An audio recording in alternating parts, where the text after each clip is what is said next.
Hello, my name's Kayla. I'm 38 years old.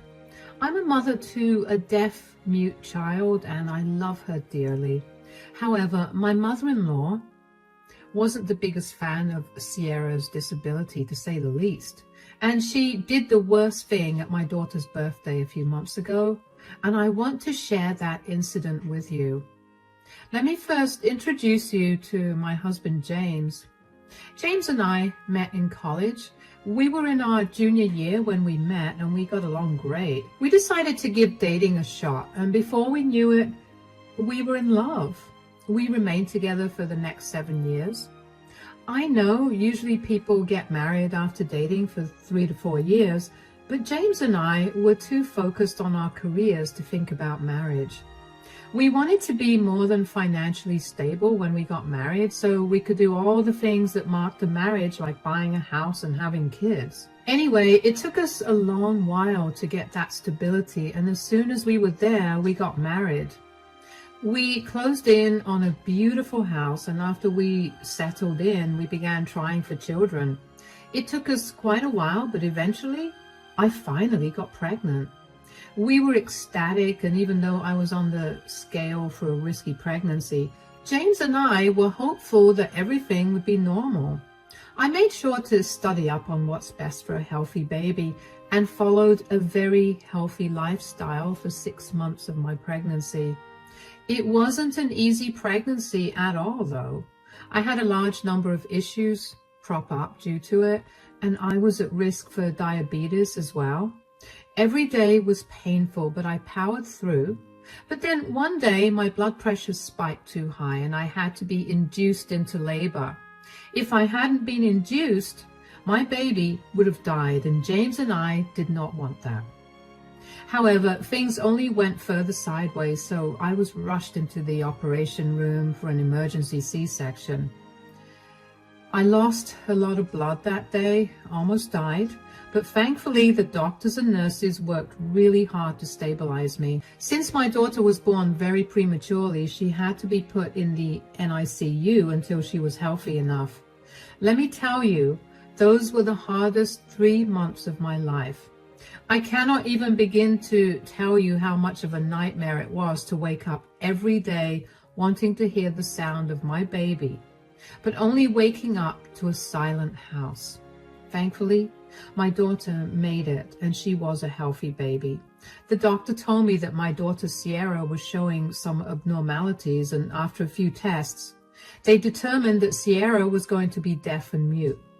Her ears and vocal muscles didn't have enough time to develop properly, but the doctor told me that they could still conduct tests every few months to see if she could get an implant to hear. Truthfully, I didn't care about that at the time. I was just overjoyed that my baby was healthy and alive. It took a while for James and I to recognize signs of distress and such in Sierra, but we did it.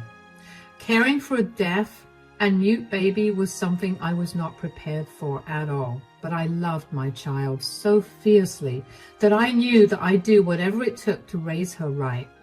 Anyway, James and I took 2 months to ourselves and didn't let our families meet Sierra. We wanted to spend as much time as we could just bonding with Sierra before we'd be swarmed by the rest of our families. When we finally let our families meet Sierra, the last person to meet her was my mother-in-law, Celine. James and I had a complicated relationship with Celine, to say the least. She always had to have her way with things, and if she didn't get it, she'd force her way to it. James is the youngest of 4 brothers, so he watched his mother raise all of them by herself. And he had a lot of respect for her. I did too, which is why we brushed off a lot of her behavior. Anyway, she was the last to see Sierra because she had been out of state visiting some friends. When she came over, James let her into the house while I was feeding Sierra. I was upstairs, but I could hear their conversation perfectly. "Hi, Mom, come in. How you doing?" "I'm really happy. I finally get to see my grandchild." "I'm glad that you're happy. Sit in the living room. Kayla's feeding Sierra, and she'll bring her down in a minute." "Why did you guys even make me wait so long to meet my granddaughter?" We just wanted some time to bond with the family, especially since, Sierra was born prematurely. You should have at least let me see her at the hospital. We didn't want to risk anything. Kayla was a mess and she was in no mood to socialize or be around anybody else. The way you let that wife of yours behave will make her feel like she's the Queen of Sheba. Please don't be rude now. Kayla's been through enough. Yeah. Anything else I need to know before the Queen arrives? Also, since Sierra was born prematurely, her body didn't get time to develop fully. Oh no, is she okay? I feel like this is something you should have informed everybody about immediately.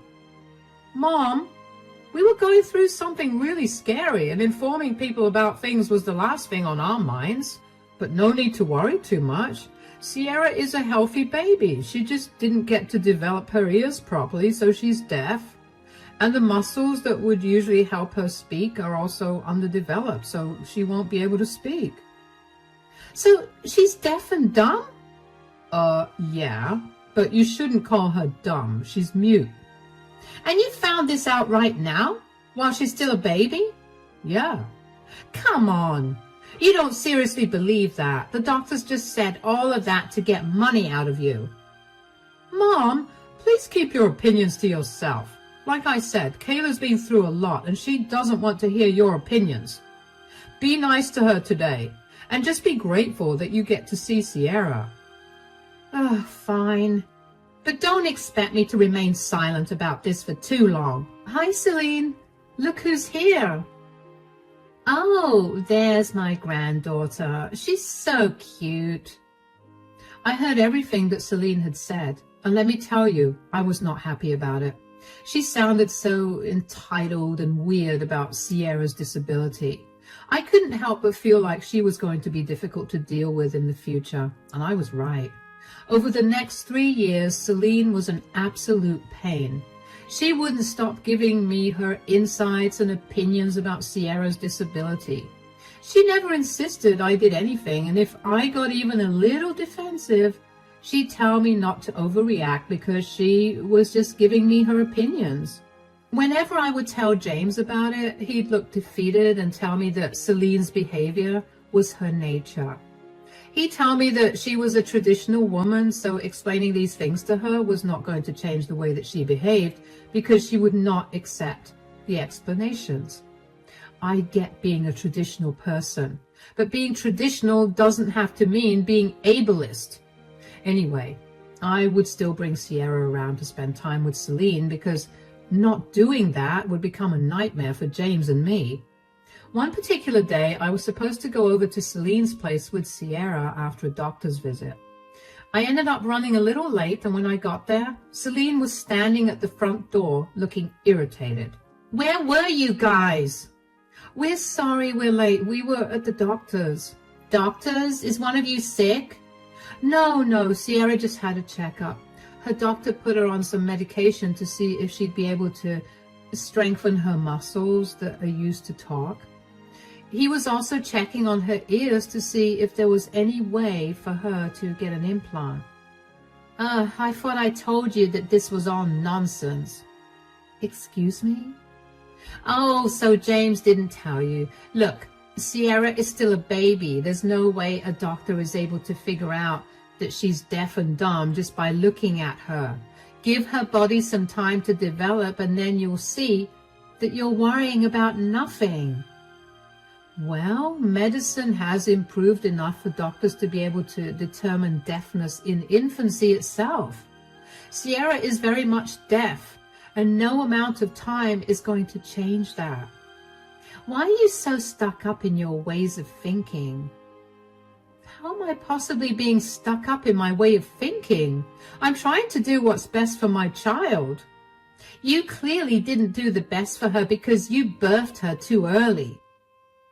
Are you saying that my daughter's disability was my fault?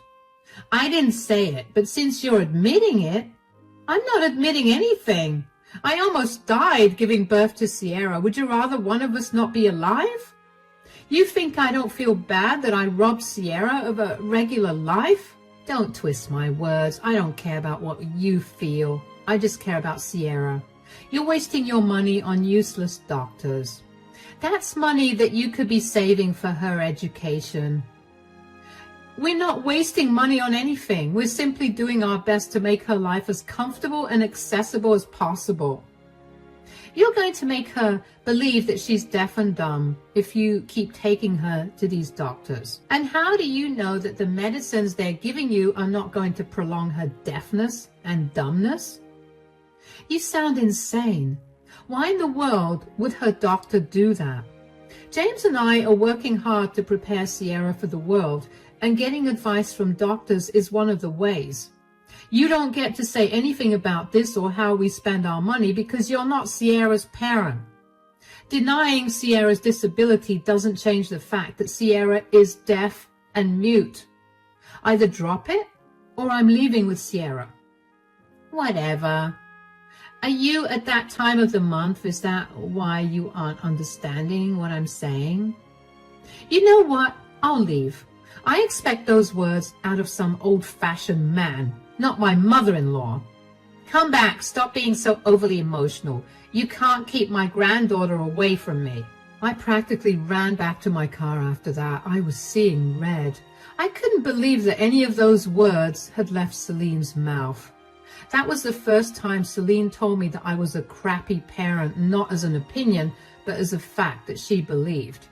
Her blaming me for Sierra's disability made my heart hurt like crazy. I felt that guilt every single day, and her telling me that with a smirk on her face made me want to yell at her with every fiber in my body. I tried to calm myself on the way back home. I knew that I needed to get James to talk to his mother whether he liked it or not. If he didn't do it, I'd take matters into my own hands and he'd have to deal with it. When I got back home, James was in the kitchen preparing dinner. I sat Sierra down in the living room in her playpen and went over to him. Hi, honey. I thought you were spending the day with my mom. Yeah, I was supposed to, but I simply couldn't. Why? Did something happen? Yeah. Your mother kept insisting that Sierra was not deaf and unable to speak. Oh, no. She told me that by visiting so many doctors, we'd actually confirmed Sierra's disability. And there was something else. Also, oh yeah, she told me that we were wasting our money on doctors who were giving us medicines that were making our daughter deaf and dumb. What did you say to her? I told her that she had no right to tell us what we did with our money, and that just because she denied Sierra's disability didn't mean it didn't exist. That's good. Is that all you have to say? Your mother insulted us and our daughter, and all you have to say is, that's good? I don't know what you want me to say. You can't be serious. Do you want me to call my mother and tell her that she's wrong? You know my mother, and you know that that call will not go over well. I did what I had to do as a mother for our child. When are you going to grow a spine and tell her to back off with her opinions? Kayla, you know how my mother is. This again? Why are you always defending your ableist mother? She's constantly been giving her unnecessary input against Sierra's disability. Sure, Sierra can't understand what Celine is saying right now, but she will eventually. I know that. I feel like I'm stuck between a rock and a hard place. On one hand, I'm beyond hurt that my mother would say such things about our daughter. On the other, she's my mother. I cannot be rude to her. How are you letting her get away with being rude to me and Sierra? Did you know that she blames me for Sierra's disability? What? Did she tell you that? Not directly, but she implied it. You need to stop siding with your mom. I do not want Sierra growing up around her. Look, my mom is just very old-fashioned. I told you that she and my dad had a very toxic and traditional marriage. Bearing and raising children is all she ever did. So I guess she's overprotective of Sierra for that reason. Being overprotective and ableist are two entirely different things. I know. I'll talk to my mom, but if she doesn't listen, there's nothing much I can do. You may not be able to do much, but I will. I will make sure she doesn't get to visit Sierra at all. I do not want my child to grow up with a complex because her grandmother made her feel differently about her disability. I don't think that will work in the long run. I will make sure that it does. Just remember that you could either nip this in the bud or Sierra is going to grow up into a very insecure, unstable person. We both only want what's best for her, right? Then do the right thing. I knew where James was coming from. Don't get me wrong. I love my husband more than anyone else on this planet, but I also wanted him to grow a spine and tell his mother what she was saying was wrong. I knew that he revered his mother. The man watched his dad verbally and emotionally abuse his mother and leave her to take care of all their kids while he sat in front of the TV and drank his many packs of beer. I also appreciated everything Celine did to raise 4 great guys, but that did not excuse how she was so crass with Sierra. James stayed true to his word and spoke to his mother about her language, and she took his word seriously. I knew that was going to happen because she valued her kids way too much, so unless one of them spoke up, she was never going to listen to anyone else. But she only changed her behavior for a few weeks before she reverted to her ableist ideals. She kept telling me that Sierra was not deaf or mute, and she would pressure Sierra to talk every time we left alone with Sierra for just a minute. Sierra always felt so distressed around Celine, so I began to make sure that she was never left alone for even a second with Celine. James would keep talking to Celine about her behavior, and she would change only for a short while before reverting to her usual self. James never had the heart to let go of his mother, and even though I had an issue with it, I kept silent. I resorted to protecting my daughter in every way possible. This went on for years, and then when Sierra turned 10 years old, we decided to throw a big party for her. We invited family and all of Sierra's friends from school, and we held it in the late afternoon. Since the family was involved, we had to invite Celine. Thankfully, Celine was very well behaved during the party. She had James communicate with Sierra using sign language for a while, and from what I could see, Sierra seemed happy. After the party ended and everyone left, James went out to get our last present for Sierra. During that time, Sierra and I sat down to open all the presents she got. She got a lot of lovely presents, and she looked like she was over the moon until we opened Celine's present. It was the most garish set of earphones I've ever seen, with an attached mic piece along with a book titled How to Improve Your Hearing for Dummies. Sierra immediately began crying, and I was beyond mad. I tried my best to calm Sierra down, but she could not stop crying. She threw away all her presents and ran to her room. She shut her eyes so that she wouldn't be able to see me sign, and kept crying. I called James as I was trying to calm her down because I could not manage my anger either. Hi, honey, is everything okay? No, you need to do something about your mother. I've kept silent for too long, but this is it. You need to do something. What are you talking about? What did she do? Do you know what she gifted Sierra? She gave her a pair of headphones and a book titled How to Improve Your Hearing for Dummies. What? Sierra won't stop crying, and she feels really bad. You know how long it took for her to come to terms with her being different from everyone else. This is beyond disgusting on your mother's part. I agree. I can't believe she would do such a thing. Really? Because she's constantly been tormenting Sierra, and every time I tried to stand up for her, you'd come in and tell me that your mother was too stuck in her ways to realize what she was doing wrong. I know. I'm so sorry for that. I should have nipped her behavior in the bud. I can't even get Sierra to calm down, James. It's like no matter what I try to say, it's not getting through to her. She's just sitting in her room with her eyes shut, crying. I'm so sorry. You know what? I'll be home soon. I'll call Mom with you sitting next to me, and I'll give her a piece of my mind.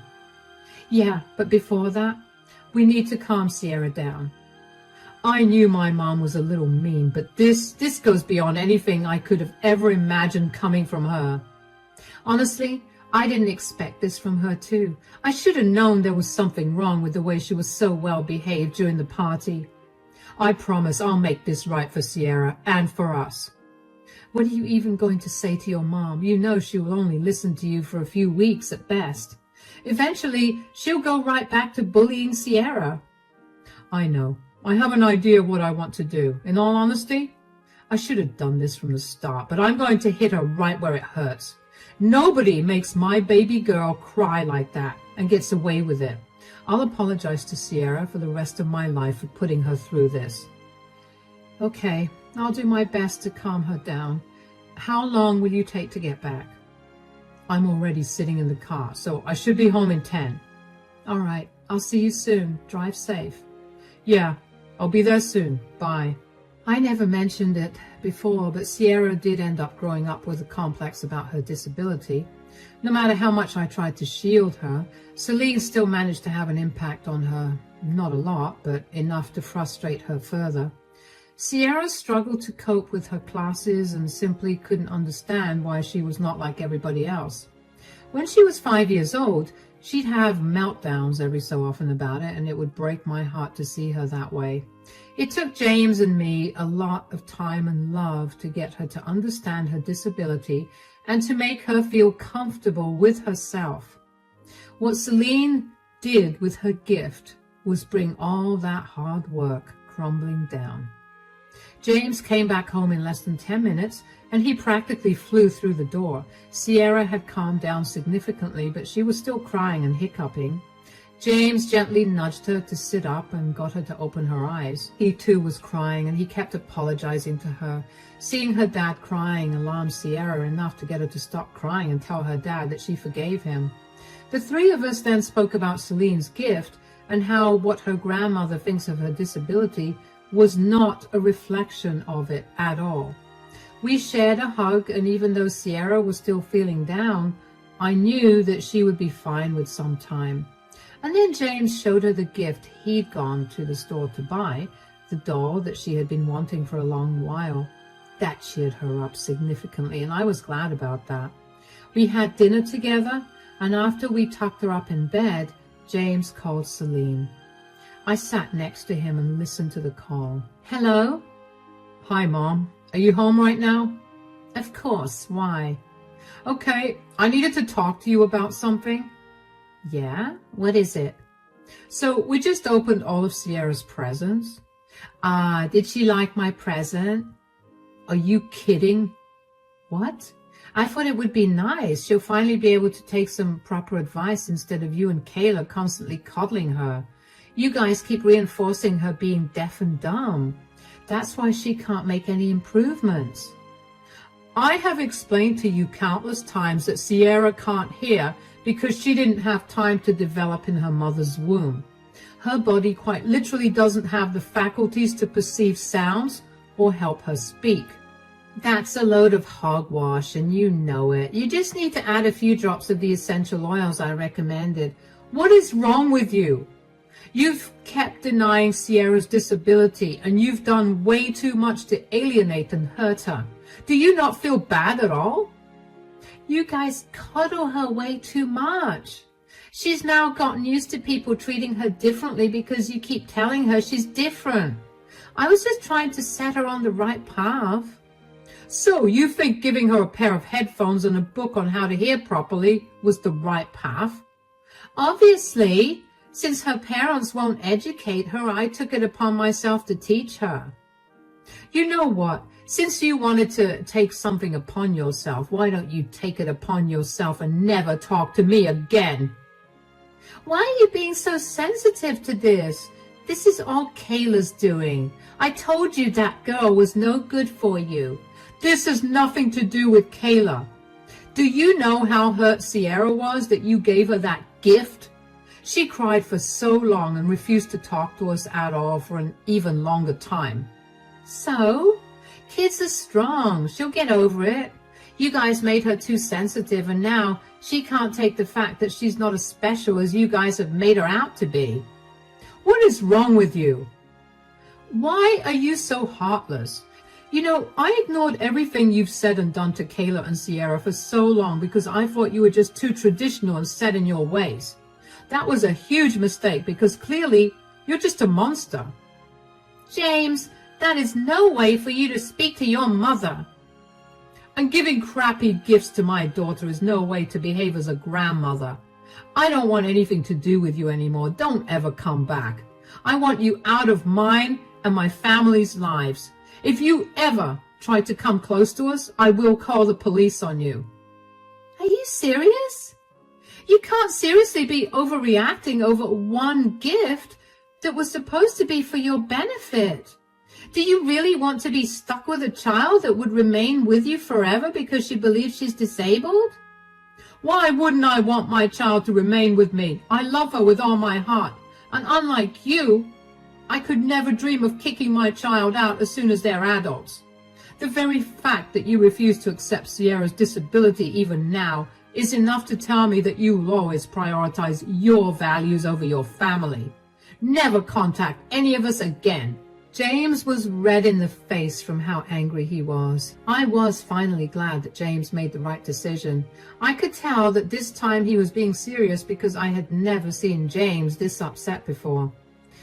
He had one of the most calm temperaments I've ever seen in a person, so to see him get mad meant that someone really messed up badly. And this time, it was Celine, and rightfully so.